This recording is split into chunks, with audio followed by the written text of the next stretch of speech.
Amazing เหมือนกันก๊อปปี้มาแบบ100%เลยนะอันนี้มันเป็นร้านของคุณใช่ไหมคะแต่รูปที่คุณใช้อ่ะเป็นหน้าพี่นะ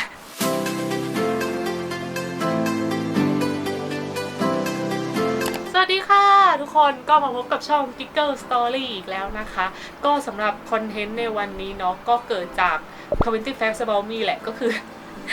มีคนขอเข้ามาค่อนข้างเยอะนะคะก็คืออยากให้กิ๊กเล่าเรื่องเกี่ยวกับจุดเริ่มต้นของการทำแบรนด์เสื้อผ้าของกิ๊กอะไรยังไงก็คือกิ๊กจะเอามาเล่าให้ทุกคนฟังที่นี่แบบหมดเปลือกเลยเนาะแต่ก็คือกิ๊กต้องบอกก่อนนะคะว่ากิ๊กเอามาเล่าในฐานะของคนที่แบบมีประสบการณ์ในการทำแบรนด์เสื้อผ้าเฉยๆไม่ใช่คนที่แบบโอ้โห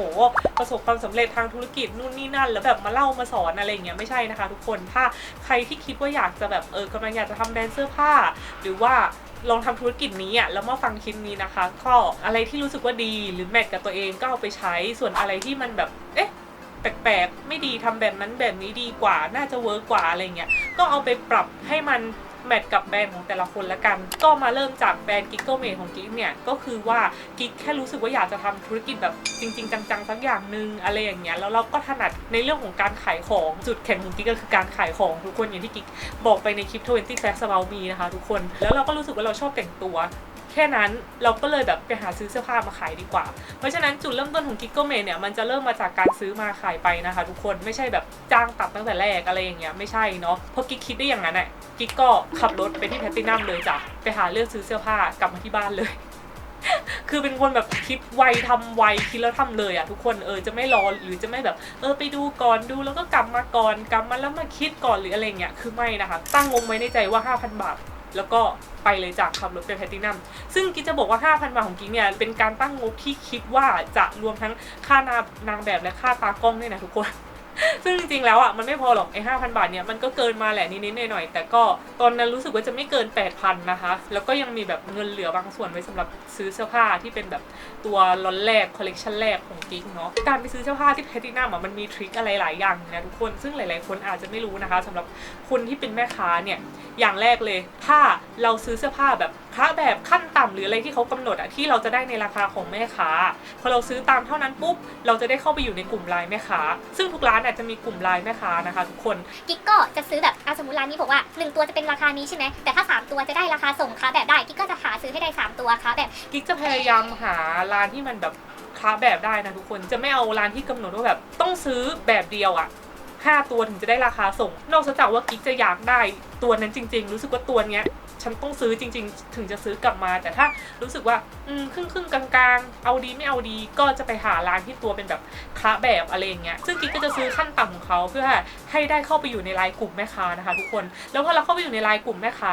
ทางร้านเขาก็จะมีการอัปเดตแบบเสื้อผ้าใหม่ๆที่กำลังจะเข้ามาคือบางแบบอะยังมาไม่ถึงร้านด้วยซ้ำอะมันหมดแล้วทุกคนนั่นแหละมันเลยเป็นเหตุผลที่ว่าทำไมเราถึงไม่เจอคือเรารู้แหละว่าเสื้อผ้าแบบนี้มันน่าจะมาจากแพลตินัมหรืออะไรเงี้ยแต่ทำไมมันถึงไม่มีเพราะว่าพวกแม่ค้าเหมาไปหมดก่อนแล้วอะไรเงี้ยคือบางทีลงมาปุ๊บมีคน CF ไปเลย50ตัว100ตัวอะไรเงี้ยกิ๊กก็จะไม่ทันก็จะไม่ได้นะคะเพราะฉะนั้นกิ๊กก็จะพยายามให้ตัวเองได้เข้าไปอยู่ในไลน์กลุ่มแม่ค้ากิ๊กก็จะได้เห็นแบบเสื้อผ้าก่อนโดยที่กิ๊กไม่ต้องไปแพลตินัมมาทุกคนแล้วเราก็จะเหนื่อยน้อยลงแล้วก็นอกจากเนี้ยพอเราได้ไปอยู่ในไลน์กลุ่มแม่ค้าเราจะได้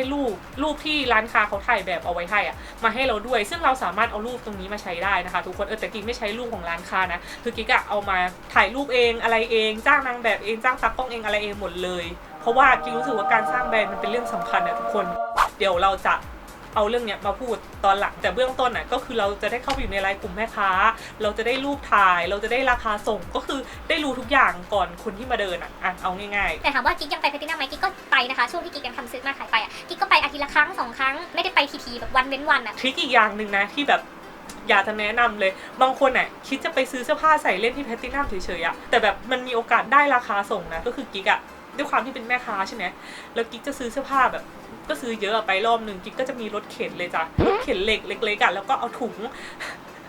เอาถุงแบบถุงใหญ่ๆวางบนนั้นนะคะเวลาไปซื้อของร้านไหนเขาก็จะแบบเอาของใส่ไอ้ถุงใหญ่เนี้ยพอเราเดินไปเข้าร้านไหนที่แบบว่าเราไม่เคยเข้าไปเขาจะบอกราคาส่งเรามาเลยเพราะเขาเห็นเลยว่าถุงมาใหญ่มากเป็นแม่ค้าแล้วแหละอะไรเงี้ยก็คือไม่ต้องมานั่งถามให้แบบ พี่คะแล้วกี่ตัวถึงจะได้ราคาส่งแล้วพี่คะราคาส่งเท่าไหร่อะไรอย่างเงี้ยแล้วกิ๊กทำอย่างนั้นคนเดียวนะทุกคนไม่ได้แบบมีใครไปช่วยอะไรอย่างเงี้ยคือการทำแบรนด์กิ๊กก็เหมือนกิ๊กก็คือทำคนเดียวนะคะทุกคนก็มีแฟนเก่ามาช่วยแหละเวลาออกบูธนู่นนี่นั่นหลายๆครั้งก็ต้องให้เครดิตเขาด้วยแต่คือเบื้องต้นเนี่ยกิ๊กทำคนเดียวนะคะไม่ได้หุ้นกับใครพอเราได้เสื้อผ้ามาแล้วใช่ป่ะทุกคนอันนี้สำหรับกิ๊กนะกิ๊กจะมานั่งคิดแล้วว่าเสื้อผ้าเนี้ยมันเป็นสไตล์ไหนที่เราหยิบมากิ๊กก็จะเอามานั่งเรียงคือบางตัวมันดูไม่เข้าพวกกิ๊กก็จะเอาออกไปก่อนอาจจะแบบเอาไปถ่ายแยกเป็นตัวเดียวหรืออาจจะไม่เอาลงคอลเลกชันนี้หรืออะไรเงี้ยเพราะกิ๊กอยากให้มันคุมธีมให้มันดูเป็นแบบมูดแอนโทนเดียวกันประมาณนึงก็มีการเลือกนางแบบเลือกโลเคชั่นเลือกตากล้องนะคะอันนี้ก็เป็นสเต็ปในการทำซื้อมาขายไปของกิ๊กเนาะแล้วก็เสื้อที่ซื้อมาก็เอามาเปลี่ยนแพ็คด้วยก็คือเหนื่อยประมาณนึงไม่ใช่ว่าแบบซื้อมาถ่ายรูปแล้วก็ขายได้เลยหรือเอารูปจากร้านที่แพลตตินัมมาใช้ก็ขายได้เลยสำหรับกิ๊กไม่ได้ง่ายขนาดนั้นนะคะแล้วก็การซื้อชุดขั้นต่ำแต่ละตัวของกิ๊กมันก็มีข้อดีนะคะทุกคนคือ1เรารู้เลยว่าเสื้อผ้าแต่ละตัวไซส์มันเป็นยังไงคอความยาวอะไรยังไงถ้าลูกค้าถามเราสามารถหยิบแต่ละตัวเอาที่วัดมาวัดได้เลยว่าอันนี้ความยาวอย่างนี้นะคะอันนี้ผ้าเท็กเจอร์ประมาณนี้นะคะอะไรอย่างเงี้ยคือมันมีคนจับเสือมือเปล่าไงทุกคนเดี๋ยวกิ๊กจะแนะนำ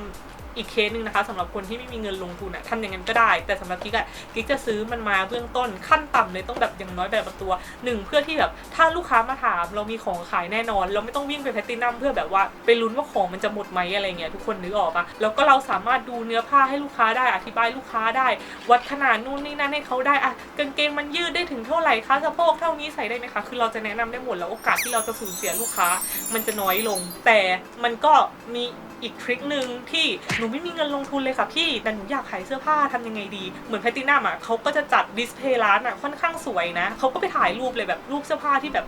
มันอยู่ตามดิสเพย์หรือมันอยู่ในหุ่นหรืออะไรอย่างเงี้ยถ่ายเสร็จก็มันลง IG แล้วก็ขายทั้งอย่างนั้นทุกคนคือเหมือนเป็นการพรีออเดอร์แต่ถามว่าเขาจะขายในราคาที่แบบสูงเท่ากิ๊กได้ไหมก็ไม่ได้คือแบบบวกได้ตัวเราแบบอย่างมากคือ50 100นึงอะไรอย่างเงี้ยมีลูกค้ามาสั่งทีก็มาเอาของที่แพลตตินัมทีเป็นวิธีที่สำหรับกิ๊กAmazing เหมือนกันคือมันไม่ต้องลงทุนอะไรเลยประมาณว่าจับเสือมือเปล่าแต่ข้อเสียมันก็มีหลายอย่างถ้าลูกค้ามาถามนั่นถามนี่จุกจิกเราจะตอบอะไรไม่ได้เลยเพราะว่าเราไม่มีของอยู่ในมือนะคะทุกคนก็จบในพาร์ทของการแบบไปซื้อของที่แพลตตินัมมาขายเนาะกิ๊กก็ทำของกิ๊กมาเรื่อยๆจนเก็บเงินได้ก้อนหนึ่งประมาณหนึ่งนะคะกิ๊กก็เลยรู้สึกว่าอยากทำแบรนด์เสื้อผ้าของตัวเองบ้างหาตัดเองดูบ้างกิ๊กก็เลยต้องมาหาช่างซึ่งกิ๊กบอกเลยนะคะว่าทริคในเรื่องของการหาช่างไม่มีต้องแรนดอมแล้วก็เป็นเรื่องยากมากที่จะเจอคนที่แบบ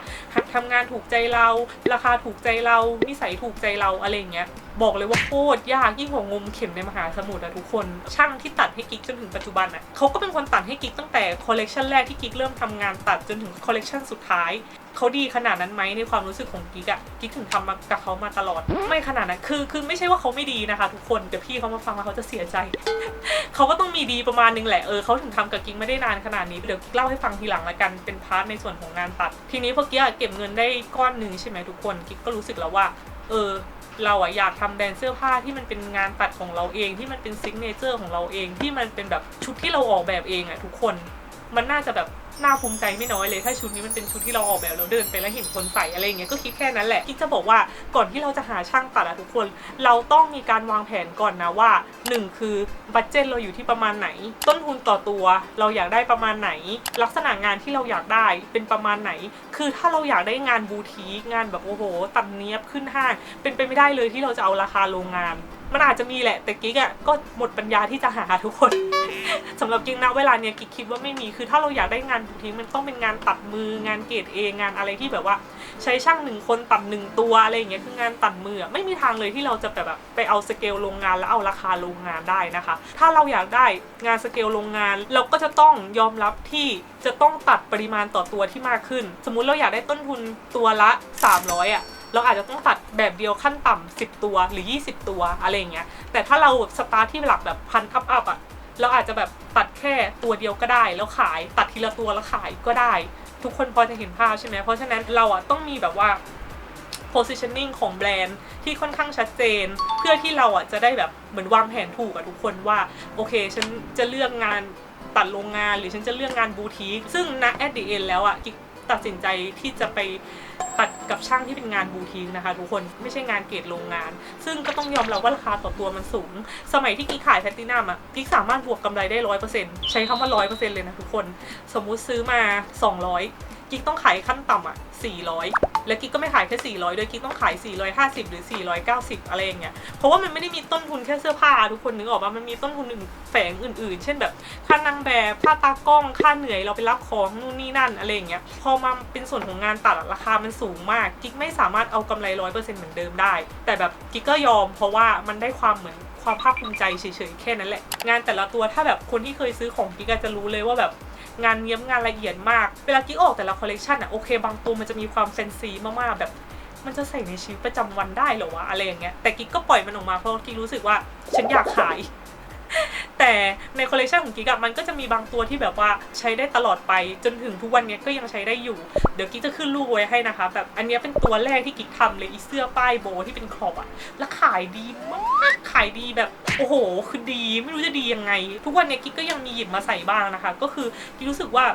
มันจะต้องมีตัวที่แบบใส่ได้ตลอดไปอยู่1ตัวในคอลเลกชันของกิ๊กนะคะแล้วอันนั้นเป็นตัวแรกที่แบบก็ค่อนข้างภูมิใจเพราะว่ามันขายดีมากอะไรอย่างเงี้ยถามว่าระหว่างทางที่มันขายดีขึ้นมันมีคนก๊อปเสื้อผ้ากิ๊กไหมนี่ทำไมกิ๊กจะแบบไม่เห็นอะไรอย่างเงี้ยกิ๊กไปเดินสยามกิ๊กก็เห็นแล้วโอ้โหเสื้อผ้าที่แขวนอยู่เนี่ยเหมือนของฉันเป๊ะเลยอะไรอย่างเงี้ยแต่ถามว่ากิ๊กไปทำอะไรเขาไหมไม่นะคะทุกคนก็คือกิ๊กเข้าใจว่าการทำเสื้อผ้ามันเป็นเรื่องของอินสปิเรชันบางทีเราอาจจะไปเห็นคนนู้นคนนี้คนนั้นมาแล้วเราแบบก็นึกไม่ออกว่าเป็นแบรนด์อะไรแต่มันติดอยู่ในหัวแล้วเราก็แบบอยากเอามาปรับตรงนั้นอะแดปตรงนี้อะไรอย่างเงี้ยแค่เอามาปรับให้มันเป็นสไตล์ของตัวเองบางส่วนมันอาจจะดูเหมือนของแบรนด์อื่นๆด้วยซ้ำอะไรเงี้ยคือกิ๊กก็รู้สึกว่าเหมือนมันก็ก๊อปกันไปก๊อปกันมาตลอดเวลาอยู่แล้วแฟชั่นมันไม่มีใครคิดอะไรเองได้ 100% หรอกแต่ไอชุดที่กิ๊กเห็นที่สยามมันก๊อปกิ๊กมาแบบ 100% เลยนะกิ๊กนึกเลยว่าแบบโอ้โหมันได้เรฟเฟอเรนซ์มาจากไหนวะอะไรเงี้ยแต่มันเหมือนของฉันจังเลยแต่คือมันเป็นงานคนละเกรดนะคะทุกคนคือของกิ๊กก็จะขายอยู่ที่ 2,000 กว่าบาทเกรดที่กิ๊กเห็นที่สยามเขาขายตัวละ350ประมาณเนี้ยทุกคนก็คือผ้าก็ไม่มีการอัดกาวงานกิ๊กแบบทั้งอัดกาวทั้งใช้ผ้าแพงทั้งแบบตะเข็บเย็บกลับโอ้โหคือทุกจุดแต่อันเนี้ยก็คือแบบเห็นแล้วก็มีความแบบเอียงวะแต่ก็โอเคสมราคาเข้าใจได้ว่า350อะไรเงี้ยกิ๊กเห็นกิ๊กก็ไม่ได้ไปแบบไปตบตีกับเขาเหมือนในคลิป20 Facts About Me ที่กิ๊กเล่าให้ทุกคนฟังนะคะแต่กิ๊กก็ผ่านไปเพราะกิ๊กเข้าใจว่าเรื่องแบบนี้มันเกิดขึ้นได้บางทีเราก็แบบมีอินสปิเรชันมาจากแบรนด์อื่นๆในการทำชุดของเราเองแต่อะไรที่ทำให้เป็นจุดเกิดเหตุที่ทำให้กิ๊กไปไฟกับไอ้ร้าน LOL ที่กิ๊กเล่าให้ทุกคนฟังไปแล้วเขาเอารูปน้องนางแบบกิ๊กมาใช้บางรูปเขาใช้ทั้งหน้าน้องนางแบบกิ๊กเลยบางรูปเขาครอบครึ่งหน้าที่เลวร้ายมีการเอารูปกิ๊กเองที่มีหน้าของกิ๊กเอาไปลงรีวิวให้เสื้อผ้าร้านของเขาซึ่งเป็นร้านเสื้อผ้าเกรดแบบ200-300แต่เอาชุดเราที่ราคา 2,000 กว่าบาทไปรีวิวทุกคนนึกออกปะกิ๊กรับไม่ได้ทุกคนเข้าใจความหมายปะตอนกิ๊กไปซื้อเสื้อผ้าที่แพลตินัมกิ๊กยังเอามาแบบหานางแบบเองถ่ายรูปเองอะไรเองยังพยายามทำแบรนด์ของตัวเองคือกิ๊กไม่เคยใช้รูปคนอื่นเลยการที่แบบเขาเอารูปของกิ๊กไปรีวิวคือมันเป็นอะไรที่ unacceptable คือมันรับไม่ได้เลยทุกคนเข้าใจความหมายกิ๊กปะไม่ได้ละฉันจะต้องไปขอดูหน้านางหน่อยอะไรอย่างเงี้ยเสร็จทีนี้กิ๊กก็เอาให้คุณพ่อคุณแม่ดูคุณพ่อคุณแม่ก็ไปหามันเลยลูก ไม่มีใครห้ามกิ๊กเลยนะคะแต่กิ๊กก็มานั่งคิดว่าเอายังไงดีพาเพื่อนไปดีไหมหรืออะไรยังไงคนที่แนะนำให้กิ๊กเอาตำรวจไปคือใครรู้ปะพ่อกิ๊กเอง แต่คุณพ่อกิ๊กไม่ได้รู้จักตำรวจคนไหนเป็นพิเศษนะคะกิ๊กก็แบบโอเคสืบหาข้อมูลละรู้แล้วว่าอันนี้มันจะไปออกบูธที่งานLOL วันนี้วิธีการของกิ๊กก็คือไปที่สถานีตำรวจแล้วก็เล่าเหตุการณ์ให้เขาฟังเขาก็บอกว่าจริงๆเขาก็ทำอะไรไม่ได้ตำรวจกิ๊กก็รู้แหละว่าเขาทำอะไรไม่ได้แต่กิ๊กเหมือนอยากได้หน้าม้ามาเสริมสร้างความขลังให้กิ๊กหน่อย เขาก็มีตำรวจที่กำลังจะออกเวรแล้วเขาก็ยังอยู่ในชุดเครื่องแบบทุกคนนึกออกปะก็มากับกิ๊กนะคะทุกคนที่บูธ LOL กิ๊กก็เข้าไปหานางเลยจ้ะเดินเข้าไปเลยแล้วก็เปิดรูปให้ดูว่าเนี่ยอันนี้มันเป็นร้านของคุณใช่ไหมคะแต่รูปที่คุณใช้เป็นหน้าพี่นะแล้วแบบชุดที่คุณขายมันก็เป็นแบบชุดที่พี่ทำพี่รีวิวเองแล้วเนี่ยน้องเห็นไหมว่าเนี่ยคือหน้าพี่อะไรอย่างเงี้ยคือกิ๊กจะสัมผัสได้เลยว่านางกลัวมากคือคนที่มาขายของงาน LOL หรืองาน TGAF ได้คือเขาก็เป็นลูกคุณประมาณหนึ่งทุกคนไม่ใช่แบบไก่กาอาราเล่ซึ่งแบบพอเขาเห็นอย่างนั้นเขาก็ช็อกแล้วพอหนึ่งกับมีตำรวจมาร่วมด้วยคือตำรวจไม่ทำอะไรเลยนะมายืนคุมเชิงอยู่เฉย คุณตำรวจก็บอกว่าน้องพูดไปเลยเดี๋ยวพี่คุมเชิงให้อะไรประมาณนี้พอเขาเห็นอย่างนั้นแล้วอ่ะเขาก็เหมือนกับว่าตกใจแล้วเขาก็ขอโทษเขาไม่ได้ตั้งใจที่จะเอารูปกิ๊กมาใช้แต่รูปที่เขาได้มามันมาจากร้านขายส่งเสื้อผ้าในแพลตินัมวนกลับไปสู่รูปแพลตินัมร้านแพลตินัมอ่ะเขาทำเสื้อผ้ามาหนูก็ไปซื้อเป็นฟิลซื้อมาขายไปอ่ะแล้วก็เอารูปที่ร้านให้มาใช้อะไรอย่างเงี้ยคือกิ๊กได้ฟังกิ๊กก็แบบอ๋อเหตุมันเกิดจากแบบนี้เราผ่านตลาดแพลตินัมมาแล้วไงเรารู้ว่ามันเป็นอย่างนั้นจริงๆก็เลยไม่ได้ว่าอะไรเขานะคะก็แค่ขอเขาว่าน้องจะขายเสื้อผ้าอะไรที่เป็นแบบของน้องที่น้องไปรับมาน้องก็ขายไปแต่ขอเหอะเอาหน้าของกิ๊กออกเอารูปที่แบบกิ๊กถ่ายกับน้องนางแบบกิ๊กออกอะไรประมาณนี้ขอแค่นั้นเขาก็บอกว่าเดี๋ยวเขาจะจัดการให้แล้วกิ๊กก็มีการขอตัวต้นตอของร้านที่แพลตินัมมาด้วยนะว่าแบบร้านไหนวะกิ๊กจะไปตามต่ออะไรเงี้ยแต่สุดท้ายแล้วกิ๊กก็ไม่ได้ไปตามต่อนะคะทุกคนเพราะว่าเหนื่อยนั่นแหละก็จบเหตุการณ์ดูเดือดเลือดพล่านที่กิ๊กเล่าเกินให้ฟังไปในคลิป20 Facts About Me เนาะก็เป็นหนึ่งในเรื่องฮาๆนะทุกคนก็ตอนนี้ยังงงอยู่เลยว่าแบบทำไปได้ยังไงวะขนาดนั้นนะระหว่างที่กิ๊กทำแบรนด์ของกิ๊กมากิ๊กก็ต้องทำกิจการของที่บ้านด้วยเพราะเรียนจบแล้วใช่ป่ะทุกคนมันก็เหมือนทำขนาบกันไปแต่ช่วงแรกๆอ่ะที่แบบยังไม่เรียนจบดีอ่ะกิ๊กก็เหมือนทำแบรนด์ Gigglemate อย่างเดียวไม่ได้ช่วยกิจการของที่บ้านเลยคือเหมือนยังเล่นอยู่อะทุกคนนึกออกปะกิ๊กจะมีเวลาไปหาช่างอะแทบจะทุกวันเว้นวันคือจะไปหาช่างตลอดไปนั่งดูไปเก็บงานเองไปดูว่าแบบตัวนี้งานไม่เนี้ยส่งคืนคือกิ๊กรับงานสั่งตัดตามขนาดตัวด้วยต้องเป็นแบบไซส์นี่คือกิ๊กนั่งเช็คงานเองทุกตัวนะคะแต่พอมาถึงช่วงที่กิ๊กต้องช่วยทำงานที่บ้านเนี่ยกิ๊กแค่จะไม่ได้เข้าร้านตัดเลยคือกิ๊กก็คาดหวังว่ากิ๊กส่งรายละเอียดไปพี่เขาจะต้องทำให้กิ๊กได้ตามที่แบบกิ๊กต้องการอะไรเงี้ยแต่มันไม่ได้อย่างใจทุกคนเพราะว่าบางทีเหมือนพี่เขาพอเขามีชื่อเสียงมากขึ้นเขาก็รับงานเยอะขึ้นบางทีเขาก็ลืมงานของเราบางทีเขาก็ตัดงานให้เราผิดไซส์ผิดแบบที่หนักที่สุดที่กิ๊กเคยเจอคือลูกค้านั้นรับสินค้าวันนี้แล้วมันเป็นงานตัดทุกคนเลยกิ๊กทักไปถามพี่ช่างว่าแบบงานเสร็จหรือยังคะกิ๊กจะเรียกแมสไปรับแล้วจะได้เอาไปให้ลูกค้าต่อเลยอะไรเงี้ยพี่เขาตอบกลับมาว่าพี่ลืมพี่ยังไม่ได้เริ่มทำเลยกิ๊กก็แบบเฮ้ยแล้วก็ให้เขาขึ้นงานเดี๋ยวนั้นเลยตัดเดี๋ยวนั้นเลยให้เสร็จภายใน24 ชั่วโมงทุกคนคือแบบโอ้โหขึ้นเหนื่อยมากมันก็ไม่ใช่ความผิดของเขา100%หรอกแต่มันเป็นความผิดกิ๊กด้วยแหละบางที่แบบกิ๊กก็ไม่ได้ตามไม่ได้ถามว่าเหลืออีก3 วันนะคะเหลืออีก5 วันนะคะจะเสร็จหรือยังอะไรอย่างเงี้ยแล้วพอมันเจอเหตุการณ์แบบนี้บ่อยๆประกอบกับงานของที่บ้านด้วยมันก็เลยทำให้กิ๊กหยุดทำแบรนด์ Gigglemate ไปอย่างที่ทุกๆคนเห็นนะคะคือการทำ Gigglemate ของกิ๊กทำเองตั้งแต่เริ่มจนจบเลยไงทุกคนแม้กระทั่งตอบลูกค้าเองรับคอมเพลนลูกค้าหรือรับออเดอร์ everything จิงเกอร์เบลเอาชุดไปส่งช็อปนู่นนี่นั่นช็อปที่กิ๊กบอกที่ว่าพี่กิ๊กเข้า3 สาขาทุกคนกิ๊กก็แบกไปส่งเองอะไรเองคือกิ๊กทำเองหมดนะทุกคนมีพนักงานที่บ้านช่วยติดบาร์โค้ดบ้างอะไรบ้างแต่ที่เหลือก็คือดูเองหมดจ้ะนั่นแหละก็เลยเหนื่อยนะคะก็เลยเลิกแค่นั้นนะคร่าวๆก็คือประมาณนี้นะคะก็คือเป็นประสบการณ์ในการทำแบรนด์ Gigglemate ของกิ๊กเนาะถ้าใครที่คิดอยากจะทำแบรนด์เสื้อผ้าอะไรยังไงเนี่ยก็ลองเอาที่กิ๊กเล่าเนี่ยไปปรับใช้ดูนะคะถ้าเกิดว่าใครรู้สึกว่ามันมีประโยชน์กิ๊กก็ฝากกดไลค์กดแชร์คลิปนี้เป็นกำลังใจให้กิ๊กด้วยนะคะแล้วก็ถ้าใครอยากให้กิ๊กแบบเหมือนเล่าเรื่องอะไรประมาณเนี้ยก็คอมเมนต์ใต้คลิปได้เลยเนาะขอบคุณมากเลยนะคะบ๊ายบาย